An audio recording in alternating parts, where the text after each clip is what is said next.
1970s, there's a set of skills hardwired into you. If you grew up in the 1970s, there's a set of skills hardwired into you that most people today will never develop. Not because they're not smart enough. The world that forged those skills doesn't exist anymore. And what it left inside you is rarer than you think. I'm not talking about nostalgia. I'm not going to list off bell-bottoms and lava lamps and ask you to get misty-eyed about the good old days. This is about psychology, about what happens to a human being when they come of age inside a decade that was simultaneously falling apart and reinventing itself. The 1970s didn't hand you a worldview. They forced you to build one from scratch. So let's talk about what that decade actually put inside you. You remember the sound. Late at night, the television station would play the national anthem, and then the screen would go to static. Just noise. The world literally signed off and went quiet. No 24-hour news cycle, no infinite scroll, no content algorithm keeping you plugged in until 2 a.m. The day ended. You sat with whatever was left in your head.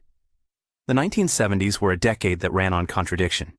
You were told things were fine while watching your parents' faces say otherwise. Prices climbed, paychecks didn't keep up, factories closed, and the grown-ups at the dinner table had a look you didn't have a word for yet. And you were a kid in the middle of it, absorbing everything. No curated feed, no filtered lens, raw and unmediated. You took in the chaos and the beauty and the confusion, and something inside you started to calibrate.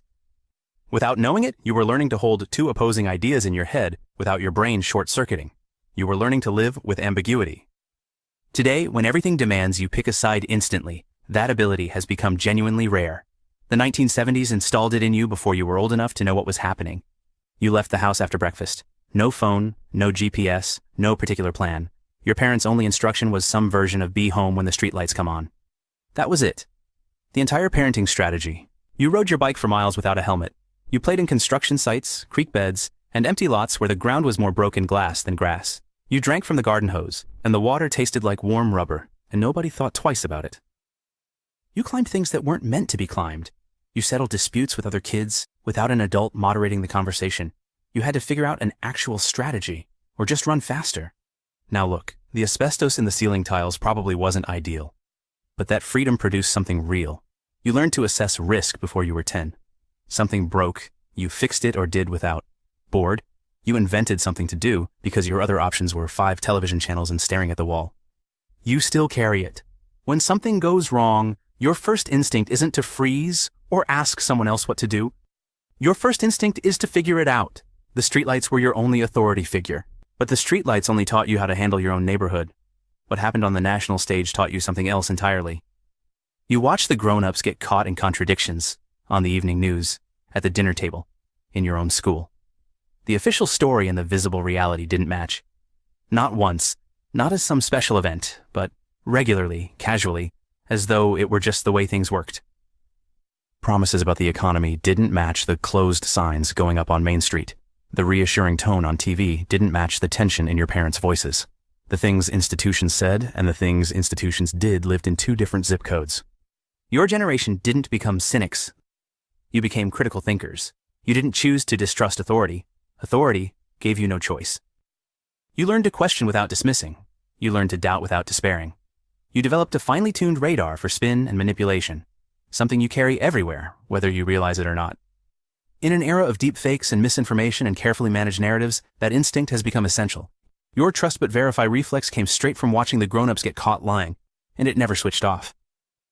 That skepticism shaped how you processed information, but the way you connected with people, that was shaped by something completely different. The rotary phone, that mechanical clicking as the dial slowly returned to its starting position. Each digit taking its own sweet time, you couldn't rush it. Patience was literally built into the technology. Some of you had party lines, which meant you'd pick up the receiver and hear your neighbor already mid-conversation. Privacy was a suggestion, not a guarantee. Most of the time, connecting with someone meant showing up in person. You appeared at their door, you sat on their porch, you read their facial expressions and body language because that was the only information channel available to you. You figured out within about 30 seconds whether someone was trustworthy because that skill was a survival necessity, not a line item on a resume. You maintained friendships without constant digital contact. Weeks, sometimes months, could pass, and you'd pick up right where you left off. You wrote letters. You stretched the cord around the corner for privacy and talked for an hour. You showed up. In a world where most people communicate through screens, you carry something genuinely uncommon, the ability to be fully present with another human being. You learn to read people before you ever learn to read a screen, and that skill doesn't fade. Quick sidebar. Can we talk about the food for a second? Because somebody owes your generation an apology. You ate things in the 1970s that would get a parent investigated today. Tang for breakfast. Astronaut juice, they called it. Like that made it nutrition. Salisbury steak from a foil tray, still bubbling from the oven, sitting on a TV dinner stand while you watched The $6 Million Man. Your school cafeteria served something labeled pizza that was essentially ketchup on cardboard with a cheese-like substance melted on top. You ate it. You went back for seconds. Your mom's Jell-O mold had pineapple and cottage cheese in it, and it showed up at every holiday like an uninvited guest nobody had the nerve to confront. Someone in every neighborhood owned a fondue set. They used it exactly twice. Anyway, you needed every bit of that emotional intelligence because the world around you was anything but stable. Gas lines that stretched for blocks, and whether you could fill up depended on whether your license plate ended in an odd or even number.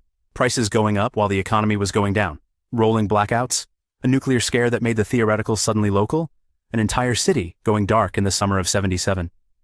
That's not a list of historical events. That's the wallpaper of your childhood. Most people would expect a generation raised in that environment to be anxious, to flinch every time something unexpected happens. The opposite occurred. Uncertainty became your native environment. Want to level up your people skills? Join our community on YouTube or on my Patreon for exclusive scripts, early access, and connection with people who get the social struggle. Links below. Let's master human interaction together. When the ground is always shifting, you stop expecting it to hold still. You don't panic when things go sideways because things have always gone sideways. You recognize the feeling. You adapt. You keep moving. You didn't call it resilience. It was just Tuesday. If you grew up in the 1970s, there's a set of skills hardwired into you that most people today will never develop. Not because they're not smart enough. The world that forged those skills doesn't exist anymore. And what it left inside you is rarer than you think. I'm not talking about nostalgia. I'm not going to list off bell-bottoms and lava lamps and ask you to get misty-eyed about the good old days. This is about psychology, about what happens to a human being when they come of age inside a decade that was simultaneously falling apart and reinventing itself. The 1970s didn't hand you a worldview. They forced you to build one from scratch. So let's talk about what that decade actually put inside you. You remember the sound. Late at night, the television station would play the national anthem, and then the screen would go to static. Just noise. The world literally signed off and went quiet. No 24-hour news cycle, no infinite scroll, no content algorithm keeping you plugged in until 2 a.m. The day ended. You sat with whatever was left in your head. The 1970s were a decade that ran on contradiction. You were told things were fine while watching your parents' faces say otherwise. Prices climbed, paychecks didn't keep up, factories closed, and the grown-ups at the dinner table sideways because things have always gone sideways. You recognize the feeling. You adapt. You keep moving. You didn't call it resilience. It was just Tuesday. And while that chaos was forging your resilience, the culture around you was shaping your identity in ways just as powerful. FM radio in the 1970s wasn't background noise. It was a declaration of identity. Your station said who you were, but the decade made it nearly impossible to stay in a single lane. Punk and disco existed at the same time. The Ramones and the Bee Gees were sharing the same cultural moment. Funk, prog rock, singer-songwriters, reggae, new wave by the decade's end. All of it happening simultaneously, all of it accessible. You didn't need a subscription or an algorithm to find it. You just turned the dial. Television did the same thing. It sat you next to kids who didn't look like you. It put conflict and contradiction in prime time, wedged heavy topics between snack time and homework.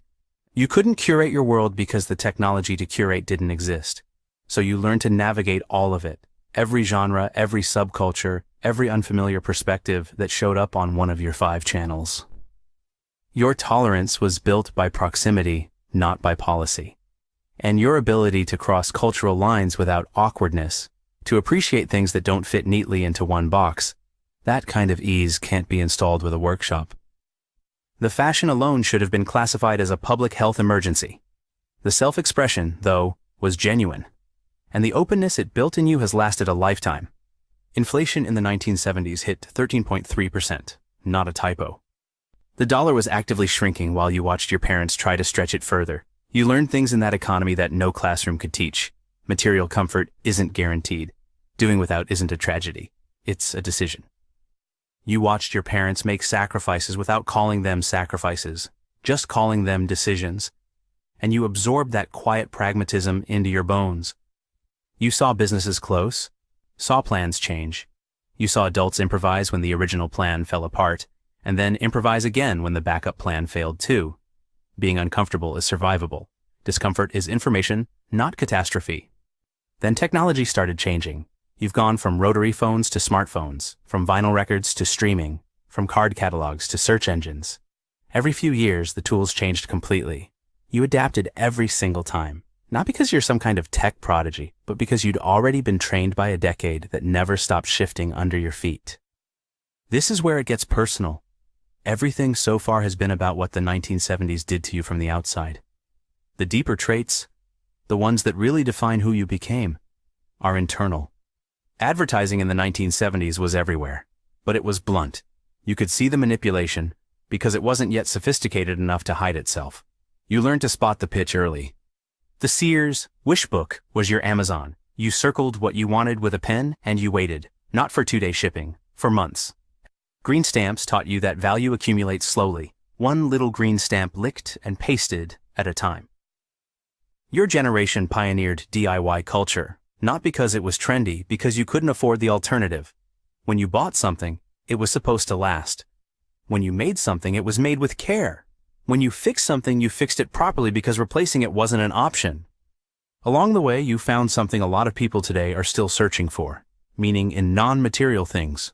A good conversation, a walk that wasn't documented for social media, a meal that was about the company, not the presentation, entertainment that cost nothing, because the best stuff was always free. In an age of planned obsolescence and subscription everything, you carry a built-in resistance to being sold. You're not cheap. You just learned the difference between what you actually need and what someone else needs you to buy. The 1970s gave you explicit cultural permission to reinvent yourself. The decade itself was one long reinvention. You became the kind of person who can listen to an argument you disagree with and still find something worth considering in it. You question your own assumptions, examine your own motives. You have the intellectual honesty to wonder whether what you're feeling is genuine insight or just nostalgia wearing a clever disguise. That kind of self-examination isn't comfortable. You do it anyway. The courage to say, "I don't know," is an act of genuine intellectual bravery. It might be the rarest trait you carry. If one thing got hammered into you during the 1970s, it's that freedom and responsibility are inseparable. What you learned went deeper than any experiment. Freedom without responsibility is just chaos with better public relations. Every choice reflected your values, not just your comfort. Freedom was never the hard part. Knowing what to do with it responsibly, that was the real work. You've been doing that work, quietly, without applause, for decades. You've maintained your idealism while fully accepting practical limitations. You still believe things can get better, and you also know that better is slow, incremental, and imperfect. Maybe the best thing you can give the next generation isn't your answers. It's permission. Permission to question, to experiment, to get it wrong, to reinvent, to figure things out the way you figured them out. Not by following instructions, by living. So here's what it comes down to. You grew up in a decade that was falling apart and reinventing itself at the same time, and it built something in you that's hard to name, but impossible to miss once you see it. Independence, skepticism, the ability to read a room, handle chaos, cross cultural lines, stretch a dollar, see through a sales pitch, and start over when the old plan stops working. You learned to be a complete person without asking anyone's permission. You learned that the world doesn't owe you a clear story, and you don't owe the world a simple version of yourself. The operating system that runs underneath everything else, the set of instincts that kick in when things go sideways, when someone's trying to sell you something you don't need, when the ground shifts and everyone around you is panicking and you're somehow still standing. Because you've been here before, you've always been here before. The 1970s were messy, contradictory, beautiful, and ugly, and confusing, and free. And they made you, not a perfect version of you, but a real one. You carry it not as memory, but as proof that you can handle whatever comes next. You always could. Learned something new? Hit that like button, share it with others, tap subscribe, and stick around for more. Got thoughts? I'd love to hear them in the comments.